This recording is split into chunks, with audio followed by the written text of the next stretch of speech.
So today we did some more DLR passing.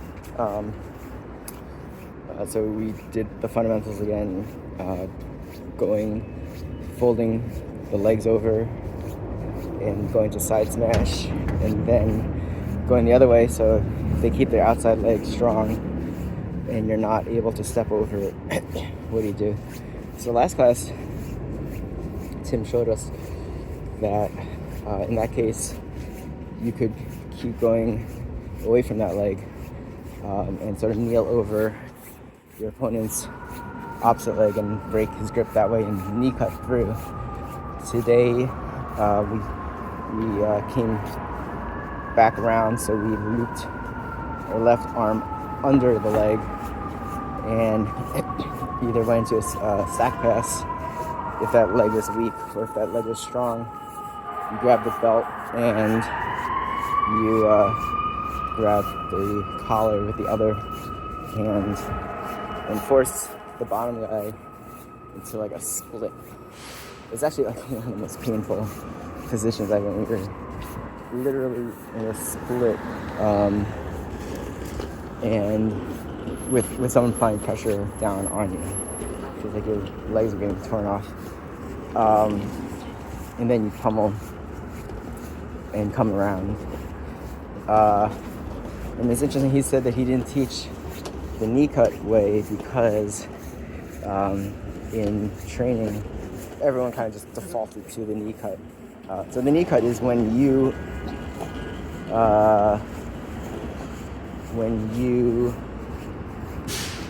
passing the guard and you go over your opponent's leg, led by your outside knee. So if you're going left, your left knee is bent, and you sort of use that as like a wedge to go over your opponent's leg, and then you get to the side that way and kind of swim under his other leg, and you got to free your bottom foot out. So he's saying that that's an effective pass, but it's better when you try one of the other moves that he showed, and then they block that, and then you go to the knee cut. So the knee cut isn't very effective when they're expecting it and they're guarding against it, but when they're protecting against something else, it's very effective. And he said that today he didn't teach the knee cut because he doesn't want that to be our default option. He doesn't want that to be like, he only wants us to use it when it's the right time and place. So right now, I think like basic human instinct would be to block that pass. So therefore, he doesn't want it to be our first option. So if you're more aware of the position and all that, then it can be your first option. But that's only because you know when the opponent is sort of like in a bad spot for it. But as beginners, we're not in a position to know that. So that was pretty interesting. Like I was saying in the last few days that I feel that the context of the pass isn't really taught. They just teach you like best case scenario. Like if the opponent is completely not resistant, then you do steps A, B, C, D, E, and then that works fine in drilling. It might work in positional training.